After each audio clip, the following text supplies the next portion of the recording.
Welcome to Tag Talk. I'm your host, Nadirah Nazeer. I have a very special guest today. Her name is Natalia Kusendova. She's a member of Provincial Parliament for Mississauga Centre. Having been elected in 2018, she brings years of experience working as a frontline registered nurse in Ontario hospitals, as well as a degree in human and molecular biology from the University of Toronto.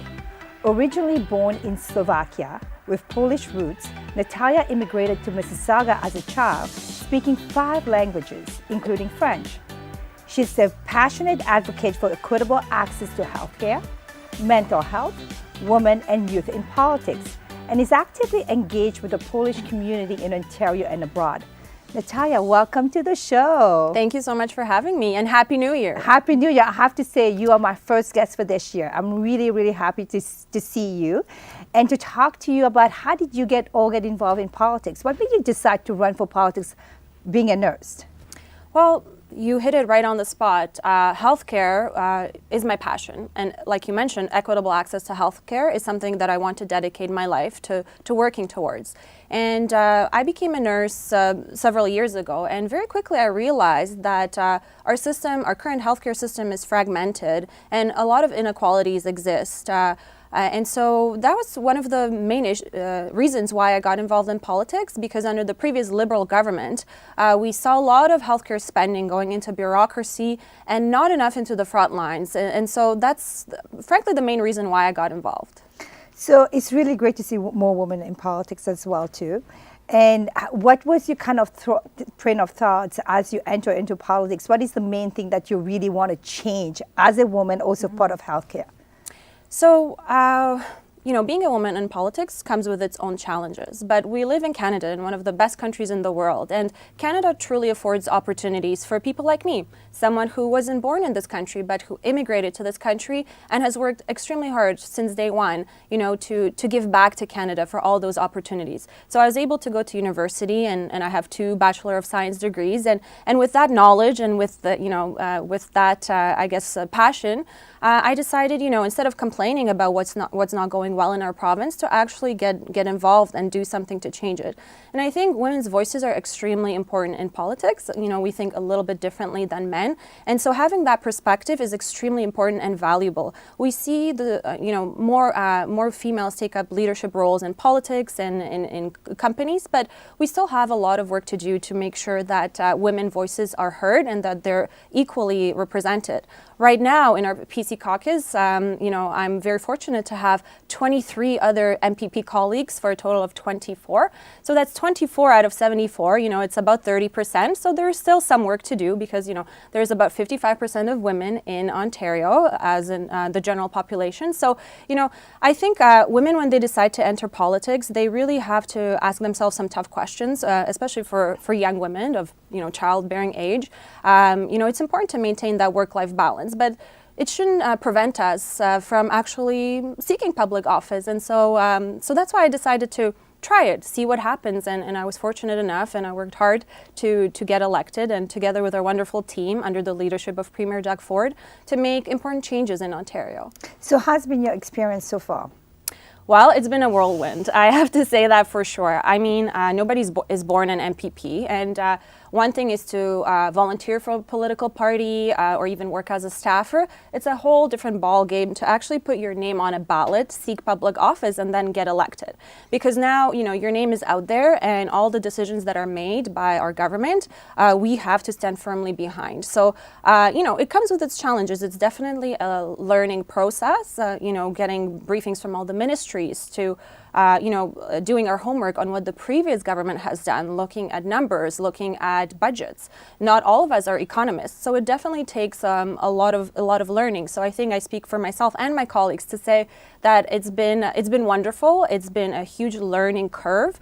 But I'm just so proud of the work that we have accomplished so far. It's been about 6 months, and we've passed many bills. We've brought Ontario back on track on certain issues, and I'm just so excited to see what 2019 has in store for us. It's great to see your passion about this, and I know there's not a lot of women that are involved today in politics because of various different reasons, right? A lot of people doesn't think that their vote makes a difference. For our viewers out there, and that's your camera, what is your message for these women to get them engaged?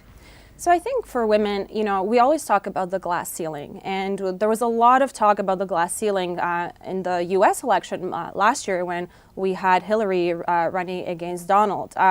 I think the glass ceiling is a true thing. It does exist. But I think as, we live in a modern society, I think it's really up to us women to break those barriers. So, we need to have more women seeking public office and not being afraid to step up to the plate and actually go for it, right? And so, that's the only way we can implement change is by being strong, by making the tough decisions, and seeking public office. And that way we can change governmental policies from within.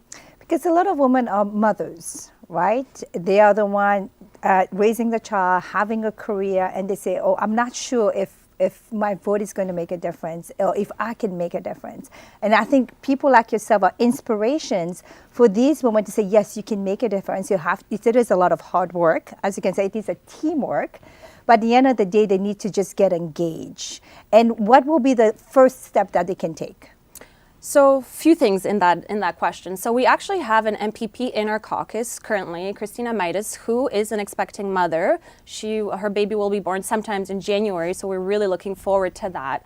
And I think that's great. It goes to show that women, even if they are pregnant, they can still seek public office and still manage to balance the responsibilities that come with both being a mother and being an elected official. And so I would say to women, don't let that aspect of womanhood, prevent you from seeking public office. But, I looked at some statistics and some dates. So it was, I believe, 1917 when women in Canada fought for the right to vote and for the right to be elected as officials. So it wasn't that long ago. 100 years, is not such a long time.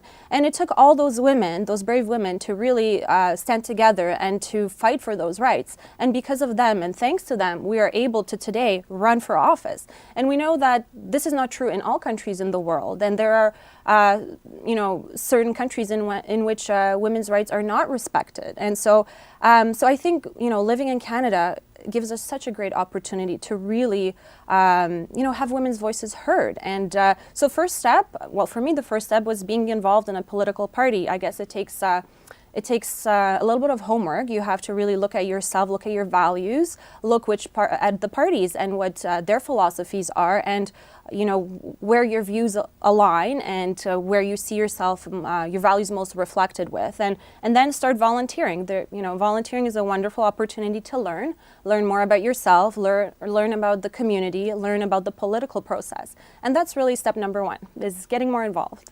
And I want to let our viewer know, one thing that I really admire about Natalia is that you are a nurse and you're still working as a nurse. How many shifts do you do a month? So it varies. It depends how busy we are in Parliament. But I actually worked 2 shifts, yesterday and the day before. This is what I say to people. Being a nurse keeps me really grounded, because sometimes when, we sit in Parliament, sometimes we may lose touch with the ground and with the reality, because it just comes with the job. We're sitting there every day and that's just how it sometimes may be. But being out there with real people, with patients who are suffering, with families trying to access healthcare, with patients who are nearing end of life, it really keeps me grounded. It reminds me why I got involved in the public service in the first place.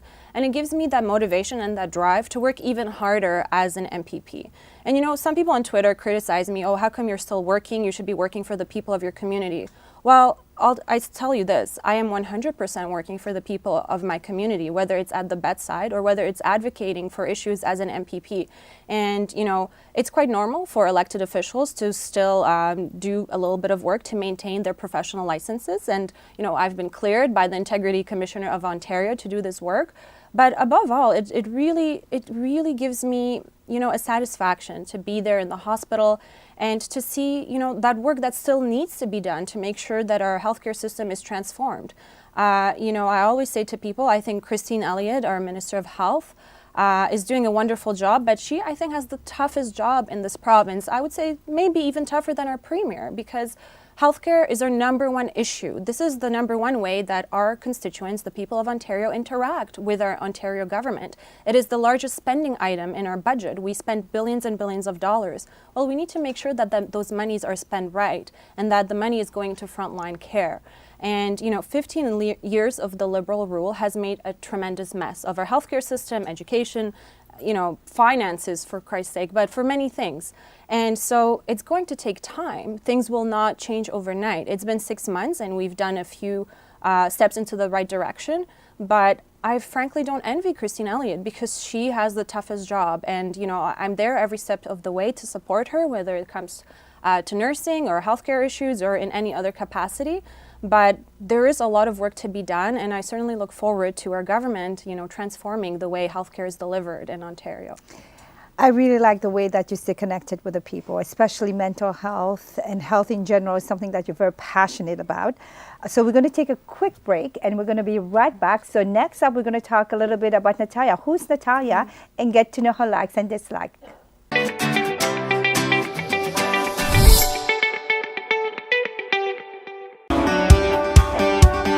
Losing weight and feeling fit is a simple 3-point process: diet, exercise, and a weight reduction supplement.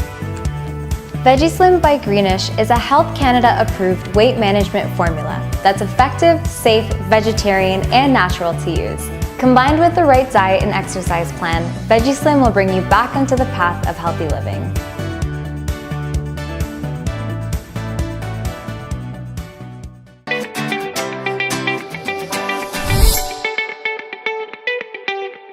Welcome back, everybody. We are here today with Natalia Kusendova, MPP for Mississauga Centre.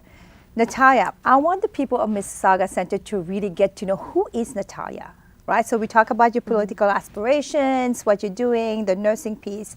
I want to ask you some fun questions now. Sure. First, I want to know, what is your favorite color? Well, my favorite color is blue, but my second favorite color is green, to the point that today I actually wore my favorite green dress. But I forgot that when you go into a studio, you're not supposed to wear green. So for all of you at home watching, Yeah, let's get the camera on her. Look what happens when you wear green to a studio.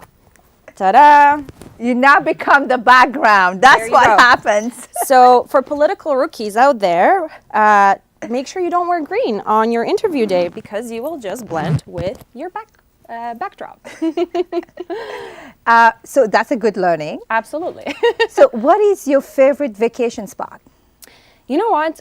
I don't really have a favorite vacation spot. My grandmother, she lives in Poland, and I have a very strong relationship with her. And I've never actually lived in Poland, but every single vacation, every single holiday, I go to Poland to visit my grandmother. She's now 88 years old, so she's aging. And so I would say if I had to pick a favorite vacation spot, it would definitely be Poland, in my grandmother's village.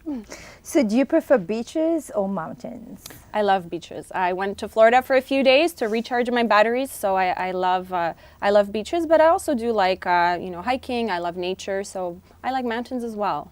So what's your favorite sports? Do you do any sport or watch any sports? So I'm a big fan of dancing. I used to coach a salsa team when I was in university. Even in high school at Philip Pocock Catholic Secondary School, I coached a salsa team, so that's my passion. I love Latin music and salsa, merengue, you name it. That's what I do for fun, and I actually recently participated in a charity event, and I performed a bachata duet with my partner, Peter. So that's a lot of fun. In terms of sports, I try to maintain fitness, try to go to the gym and things like that. But with the schedule these days, trying to balance everything is not always easy. But hopefully 2019 is a good year for resolutions, and so I will try to be more physically active. It's important for health reasons, but also for mental health reasons.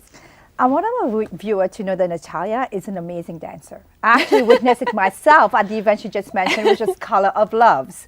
So if you want to see her, go to Color of Love website, maybe you'll see her performance. You are a fabulous dancer. I was so impressed. Well, thank you so much. And my good friend Maggie Habieda, she's actually the organizer of Colors of Love, and I know she organizes it every year. And it's a concert that brings people from different backgrounds and different artistic talents together and raises money for mental health for the charity called Hats Off for Mental Health. And so I think it's important to bring, awareness to those issues, but also by having some fun and enjoying arts. I know some of your colleagues were there and they were very impressed with your performance. Did not know you had such great hidden talents. Well, thank you for that. I'll share one funny story. When we were called back recently to the Legislative Assembly on our last day that we were sitting, I believe it was December 20th, or the day before, we got together with some of our colleagues, including Minister Jeff Jurek, and we were just having some nice chats, and someone put on some salsa music, and someone said, "Oh, Natalia, aren't you a salsa dancer?" So I ended up giving the minister an impromptu salsa lesson together with all my colleagues, and so I think if minister's watching, salsa lesson is on, and I think we will do like a little collegial lessons in the future just to have some fun. I think it's important to also build that team spirit among our team. We've been working so hard, and we've also been getting to know each other. 74 of us are colleagues in the PC caucus, and we work very hard, but I think it's really important to get to know each other on a personal level so we can work better as a team. Absolutely. And hence that's why I wanted to ask you some personal question, because your constituency gets to know you a little bit more. Absolutely. What's your favorite meal? My favorite meal, well, it would have to be pierogies, Polish pierogies. And, the ongoing joke with our premier, Doug Ford, is that every time I want him to come to a Polish event, I send him a secret package of pierogies, which is true. There have been several deliveries to premier's office of pierogies, and then, I get, hopefully, sometimes his attendance at my events that way. So, yeah. If you can only have one type of cuisine for the rest of your life, what would it be for the rest of your life? I have to tell you, for me, it's Japanese. I love Japanese cuisine. That's a tough question. I was raised in Mississauga, and I experienced all types of wonderful cuisines. I actually worked at Bombay Palace here in Brampton as a waitress for several years, and so I love Indian cuisine. I do love it. But Polish cuisine is close to my heart. I also enjoy French and Italian, so that's a really tough question. I don't know if I could pick just one. And it's probably the first time you hear this. I've gave it a lot of thought, so that's why I know Japanese is the way for me to go. Oh, awesome. Well, sushi is amazing. I love sushi as well. And then you can have teppanyaki and all that. So the whole, or part of the whole Japanese segment, right? Okay, I see that. I'll give it some thought. Are you a cook? Do you like cooking? I love cooking. Actually, when I had more time in my life previously, I would cook quite a lot. I think it's important to have a healthy diet, and with obesity rates rising in Mississauga, especially among young people, I think it's very important to be very conscientious of what we eat. But with the MPP schedule these days, it's kind of hard to really find time for cooking. But I do try, especially now over the holidays. I made pierogies from scratch. Wow, that is very impressive. Yeah, thank you. Probably very labor intensive. Yes, it was. I also made gingerbread cookies, my Slovakian grandma's recipe from scratch. And so, when I do get the time, I do cook. But lately, it's been tough. So, what is the meal that you're known for? That's like your signature dish. Meal, if you ask my friends, probably they would tell you my baked salmon. My baked salmon is probably my signature dish. When I'm here in Mississauga or in Toronto for the holidays, I make one big serving of salmon with roasted vegetables and roasted potatoes, and that's probably my signature dish. Okay. So we live in this beautiful country with 4 seasons. Sometimes, winter tends to be long. Which season is your favorite season?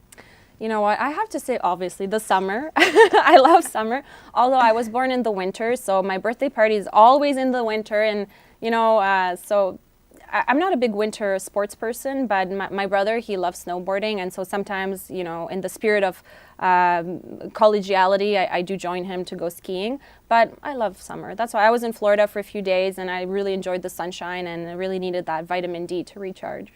So what else would you like our viewer to know about you? Well, that's I'm your neighbor, basically. I lived in Mississauga Center in my riding for the past 16 years, and so I really grew up in that community, and so I'm just like you know. My family has gone through to the similar challenges of, you know, immigrating to Canada. It's not easy, you know, finding yourself in a new country, in a new world, frankly. I immigrated from Europe, so it's a different continent. Everything was so different. And there's often language barriers, right, that we have to work on in learning English. English, you know, is my sixth language, actually. And so, you know, so I'm just like, you know, most residents of Mississauga, came from another country, worked hard, and I was just so blessed and so fortunate to get all the opportunities that were afforded to me to, you know, to be where I am today. And that speaks 6 languages. So what are those 6 languages? So it's actually 5, but okay. I just gave you an extra one. Thanks. English is my 6th language because I used to speak Italian, but I don't have anyone to speak to Italian in, and so I did forget it. Yeah. Mm-hmm. So Italian, English, French, Polish, and Slovakian. Excellent, excellent. So we're going to take a quick break. So we're going to be right back with Natalia. Stay tuned.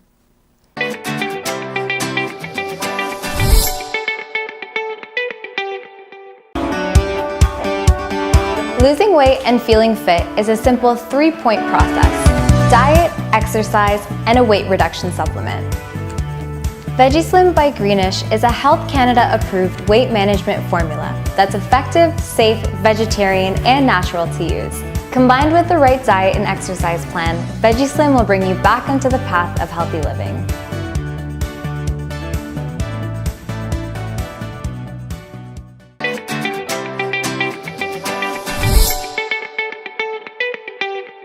Welcome back, everybody. We are here with Natalia, MPP of Mississauga Center.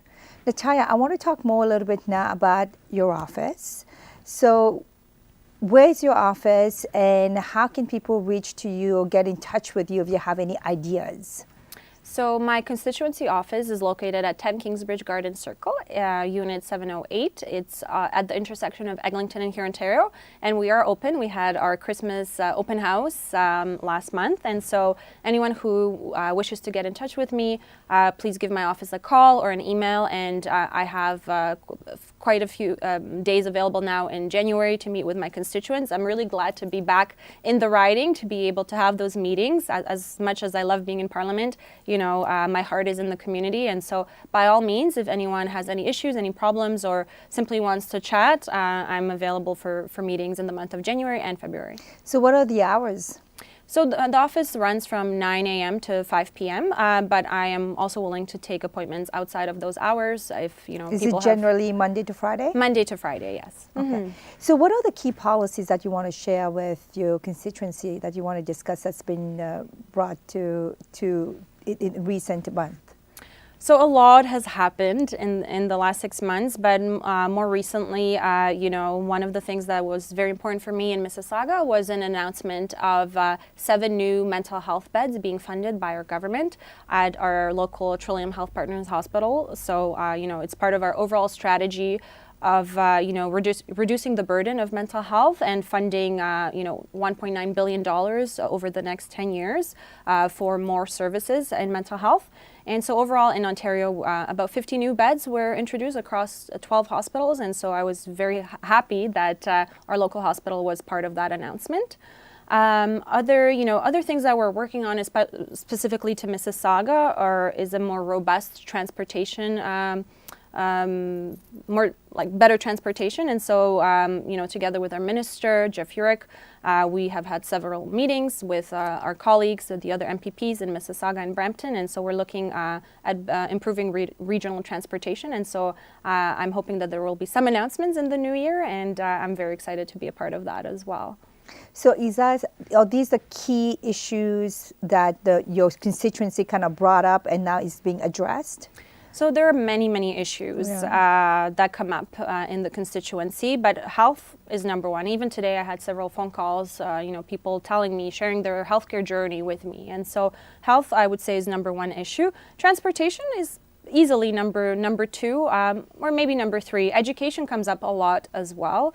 You know, educating our future generations, I think, is something that people find extremely important. And so, as you know, we have made some consultations in regards to the curricula over the last few months. And so I'm looking forward to the announcements from our Minister Thompson as to, what the results of those consultations were and how we are moving forward on curricula, but, also other issues in the classroom, such as texting, having mobile, cell phones, things like that. So I'm really excited for that as well.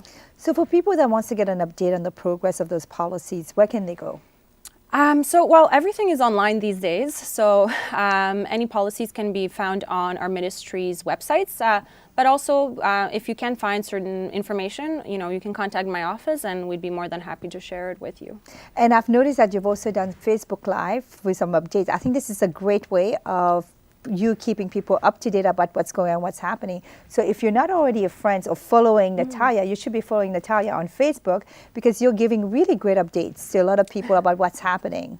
Well, thank you. I mean, we do live in the age of social media, so if it's not on Facebook, it didn't happen kind of thing. But yeah, so I try to stay connected with my constituents through various means. And so a lot of people are on social media, but even for those who are not, I try to, sometimes do press releases into local newspapers, come onto shows like yours. So thank you so much for giving me that opportunity. I do a bi-weekly segment on the Polish radio station, so I try to be involved as much as possible and accessible through various means to update my constituents to the great things that our government has been doing. So what are the upcoming events that's happening within Mississauga Center? So my upcoming event is the Family Dayscape. I'm hosting it together with my colleague, MPP Khalid Rashid, so I'm very excited for that.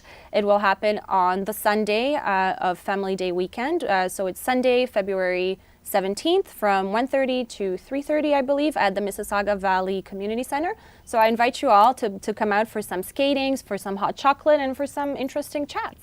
It's always fun for Family Day. Any other upcoming stuff throughout the year that people can look forward to? Yes, so a very important one, which I just remembered, is our pre-budget consultations. This will be our first budget, which our Minister of Finance, Vic Fideli, will be announcing in April, in the spring of 2019. And so right now, we're in the process of hosting pre-budget consultations. So anyone who has some great ideas about, how to save money, look for savings within our budgets, but also where money should be spent and what are some priorities, what are some programs that are important to people of Ontario. We will be hosting some roundtable discussions and some sessions. I know my colleague has already have done that.